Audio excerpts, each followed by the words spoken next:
नमस्कार, सभी का स्वागत है अपनी नई कक्षा में, कक्षा 8th विषय हिंदी। आज मैं आपको कुछ बताती हूँ। पहले अपनी बुक के बारे में बता रही हूँ। आप सभी देख रहे हैं, ये आपकी है बुक।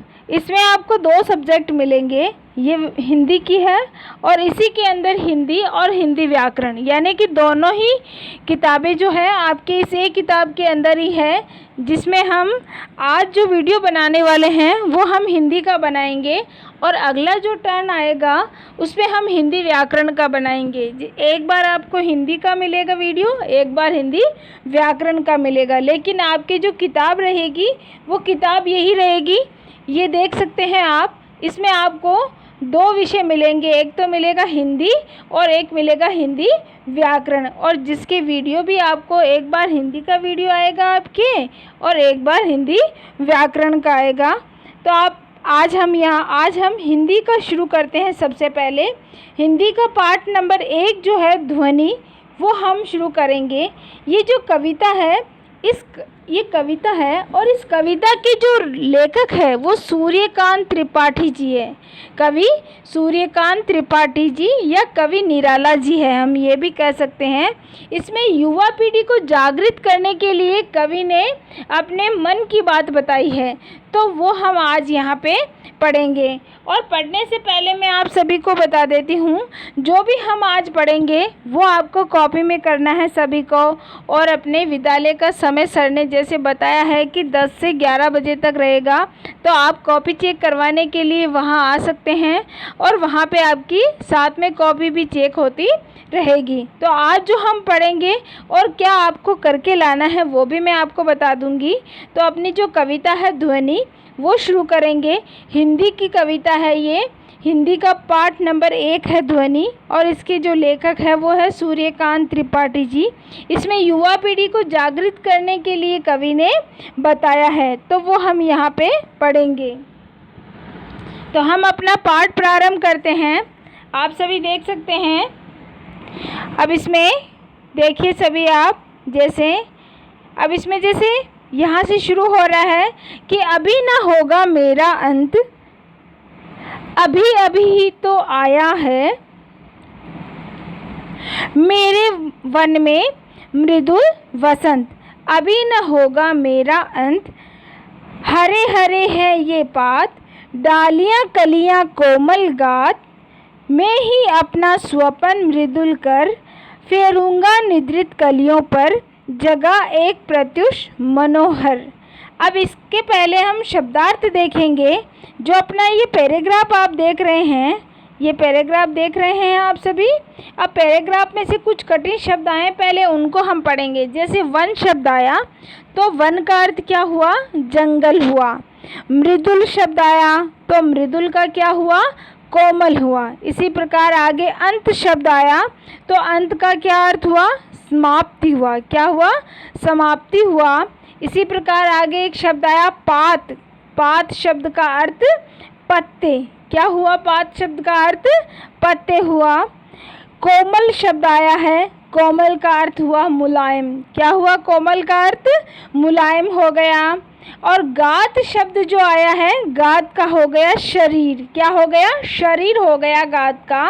और कर शब्द का अर्थ हो गया हाथ। क्या हुआ? कर शब्द का अर्थ हाथ हो गया। निद्रित शब्द का अर्थ हो गया नींद। क्या हुआ? नींद हो गया निद्रित शब्द का अर्थ। आगे देख सकते हैं और भी शब्दार्थ है अपने। नींद में या सोई हुई। निद्रित शब्द का अर्थ नींद में या फिर हम कह सकते हैं सोई हुई। प्रत्युष शब्द आया है, इसका अर्थ हुआ प्रातः काल। प्रत्युष शब्द का क्या अर्थ हुआ? प्रातः काल। मनोहर शब्द का अर्थ हो गया सुंदर या मन को मोहने वाला, यानी कि मन को अच्छा लगने वाला या फिर सुंदर कह सकते हैं। तो अपने पैराग्राफ में कुछ कठिन शब्द आए थे, उनका हमने यहाँ पे हिंदी अनुवाद यानी उनका हमें शब्दों के अर्थ देख लिए हैं, यानी जो कठिन शब्द आए थे उनके हमने अर्थ देखे हैं। अब हम अपना पैराग्राफ शुरू करते हैं। अभी न होगा मेरा अंत, अभी अभी ही तो आया है मेरे वन में मृदुल वसंत। अभी न होगा मेरा अंत। तो ये जो पैराग्राफ आप देख सकते हैं, इसको हम टुकड़ों में कर सकते हैं, 2 टुकड़ों में कर सकते हैं। जैसे हम सभी जानते हैं कि हम जब ये इस प्रकार के पाठ पढ़ते हैं तो हम सबसे पहले प्रसंग लिखते हैं और फिर उसकी व्याख्या करते हैं। तो अपना जो पैराग्राफ है पूरा, उसका प्रसंग एक ही बनेगा। चाहे पैराग्राफ हम 2 टुकड़ों में पढ़ रहे हैं, लेकिन ये जो समझाने के लिए 2 टुकड़ों में पढ़ रहे हैं, लेकिन जो ये पैराग्राफ रहेगा उसका प्रसंग एक ही बनेगा, व्याख्या भी एक ही होगी इसकी। तो इसका प्रसंग क्या बनेगा? प्रसंग बनेगा कि प्रस्तुत काव्यांश पंक्तियाँ हमारी पाठ्य पुस्तक वसंत में संकलित सूर्यकांत त्रिपाठी निराला द्वारा रचित ध्वनि नामक कविता।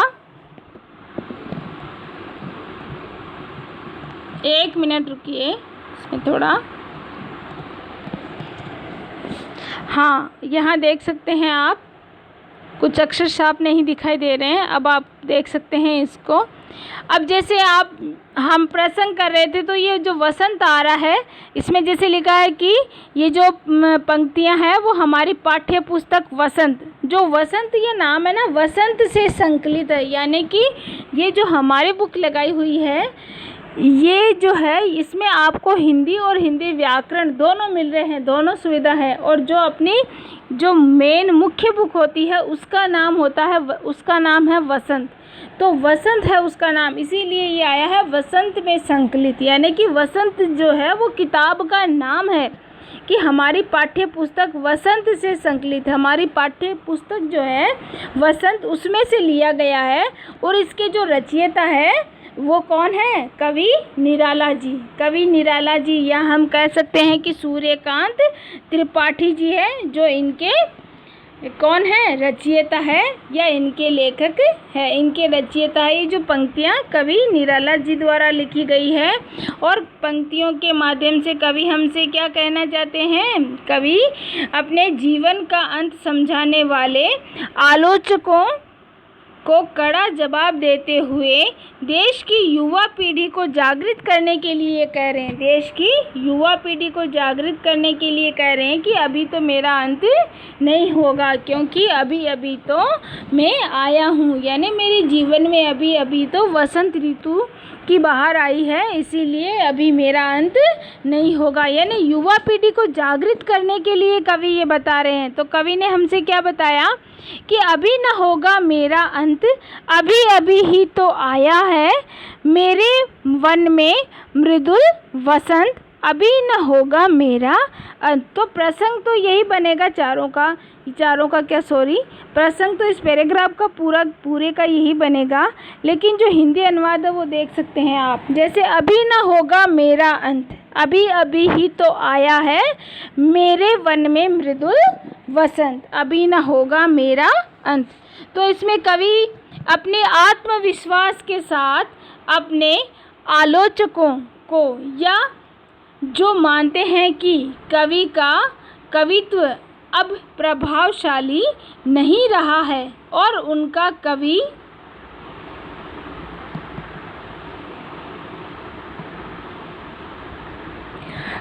जीवन अब समाप्त होने वाला है, प्रत्युत्तर देते हुए कवि कहते हैं कि उनके जीवन रूपी उपवन में अभी भावनाओं और कल्पनाओं रूपी वसंत का आगमन हुआ है। कहने का मतलब क्या है? अब इसमें कवि क्या बताना चाहते हैं हमसे, ये मैं थोड़ा छोटा कर देती हूँ ताकि आपको आराम से दिख भी जाए और समझ में भी आ जाए, बार बार घुमाने की ज़रूरत नहीं पड़े।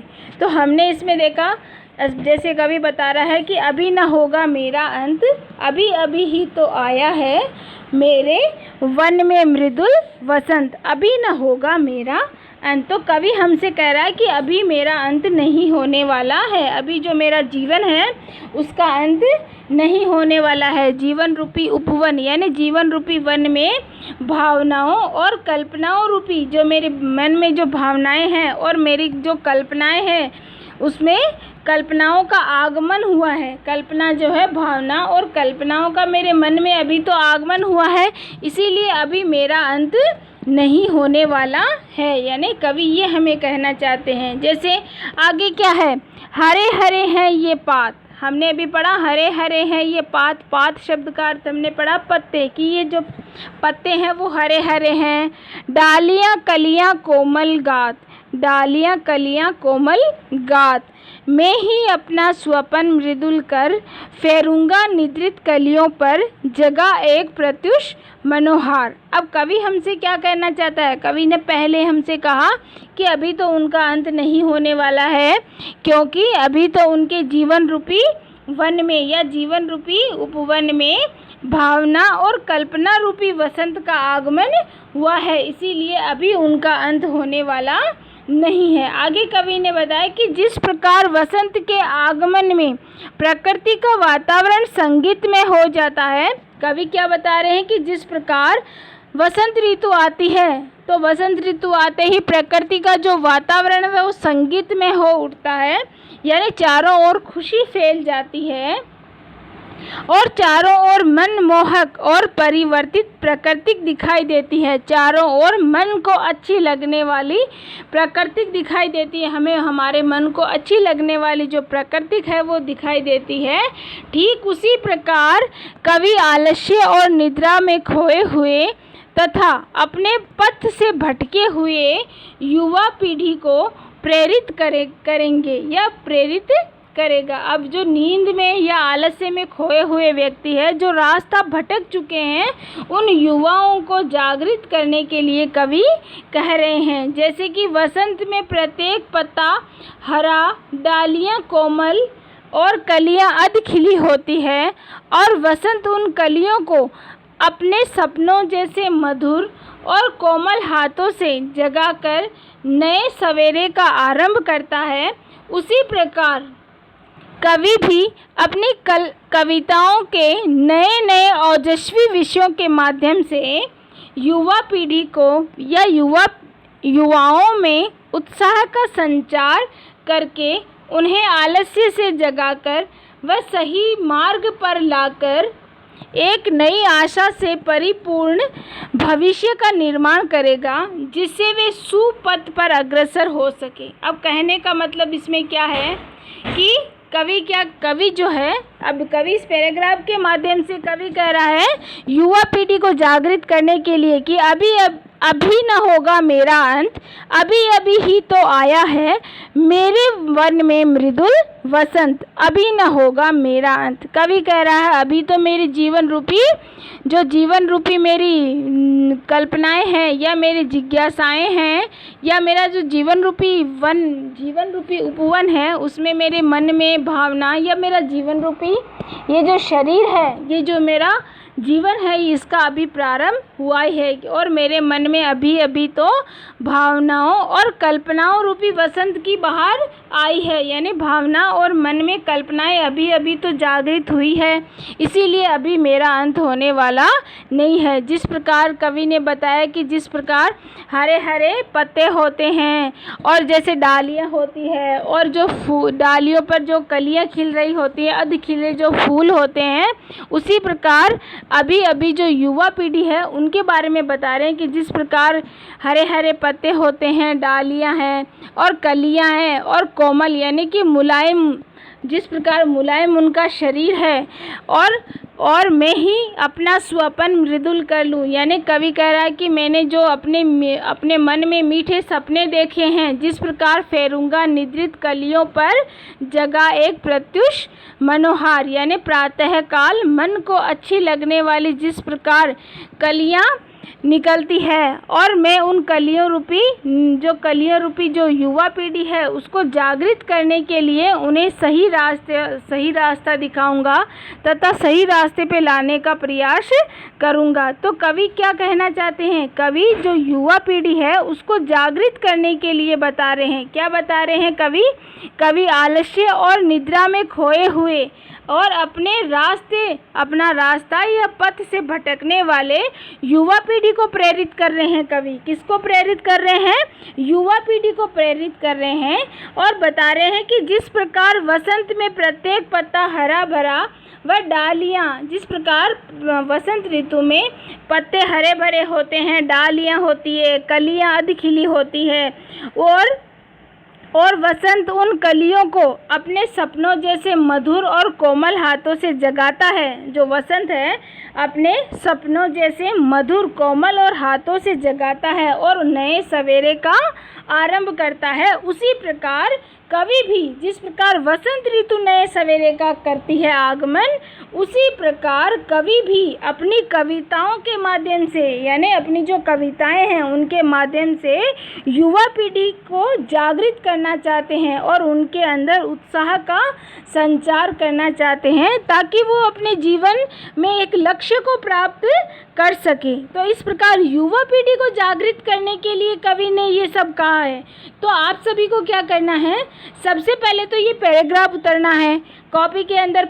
सबसे पहले पाठ का नाम लिखना है, दिनांक लगानी है, उसके बाद में ये पैराग्राफ उतरना है आपको, और पैराग्राफ उतरने के बाद में इसका प्रसंग लिखना है। प्रसंग लिखने के बाद में इसकी व्याख्या करनी है, जो आप देख रहे हैं यहाँ पे लिखी हुई है व्याख्या आपके, तो आप इसकी व्याख्या कर सकते हैं आराम से। पूरी व्याख्या दी गई है आपके इसमें, तो आराम से आप इसकी व्याख्या करेंगे, जो आप यहाँ देख सकते हैं, यहाँ लिखी हुई है आपके। तो आप इसको थोड़ा बड़ा करके भी आराम से देख सकते हैं, आप इसकी व्याख्या देख सकते हैं। और व्याख्या कॉपी में करनी है, पहले पैराग्राफ, उसके बाद में उसकी व्याख्या, और उसके बाद में आपको क्या करने हैं, प्रश्न उत्तर, जो मैं अभी बता रही हूँ। जो हमने ये पैराग्राफ पढ़ा है उस पैराग्राफ में जो प्रश्न आए थे वो प्रश्न बता रही हूँ। इस पैराग्राफ में से बनने वाले कुछ प्रश्न हैं वो भी साथ ही आपको कॉपी में करना है, और जो समय बताया गया है उस समय पे आपको उस कॉपी को विद्यालय में पहुंचाना है ताकि आपकी कॉपी जो है टाइम से चेक हो सके और आगे का कार्य आप शुरू कर सकते हैं। तो पहले पैराग्राफ करना है ऊपर वाला, उसके बाद में उसकी प्रसंग, फिर उसकी व्याख्या करनी है, और उसके बाद में जो आप ये प्रश्न देख रहे हैं अभी हम इनको पढ़ेंगे और ये प्रश्न भी करने हैं आपको। जैसे अपने सबसे पहला प्रश्न आया है कि प्रस्तुत काव्यांश के माध्यम से कवि ने किन लोगों को करारा जवाब दिया है। प्रस्तुत काव्यांश के माध्यम से कवि ने किन लोगों को करारा जवाब दिया है। अभी हमने ऊपर पढ़ा था कि प्रस्तुत काव्यांश के माध्यम से कवि ने ऐसे लोगों को करारा जवाब दिया है जो मानते हैं कि कवि का कवित्व अब प्रभावशाली नहीं रहा। कवि का कवित्व जो है वो अब प्रभावशाली नहीं रहा और उनके कवि जीवन का अंत होने वाला है। कवि जीवन का अब अंत होने वाला है, ऐसे लोगों को कवि ने करारा जवाब दिया है। तो आप यहाँ पहले प्रश्न का उत्तर देख सकते हैं। आप आराम से यहाँ से प्रश्न ऊपर उतरना है ऊपर से, और फिर आप यहाँ से इसका उत्तर क्रम से कर सकते हैं। तो आप यहाँ देख सकते हैं, आराम से इसका आपको उत्तर लिखना है। फिर आप देखिए प्रश्न संख्या 2 कि कवि ने ऐसा क्यों कहा कि अभी उनका अंत नहीं होगा। कवि ने ऐसा क्यों कहा कि अभी उसका अंत नहीं होगा। किसका? कवि का अंत नहीं होगा। तो इसका उत्तर आप यहाँ देख सकते हैं। कवि ने ऐसा इसीलिए कहा क्योंकि उसके कवि जीवन में अभी नई आशा और उत्साह का संचार हुआ है। कवि ने ऐसा इसीलिए कहा क्योंकि उसके कवि जीवन में अभी नई आशा और उत्साह का संचार हुआ है। उसे नए नए भावों को व्यक्त करने का अवसर मिला है। अब वह अपनी कविताओं द्वारा युवाओं के हृदय में आशा और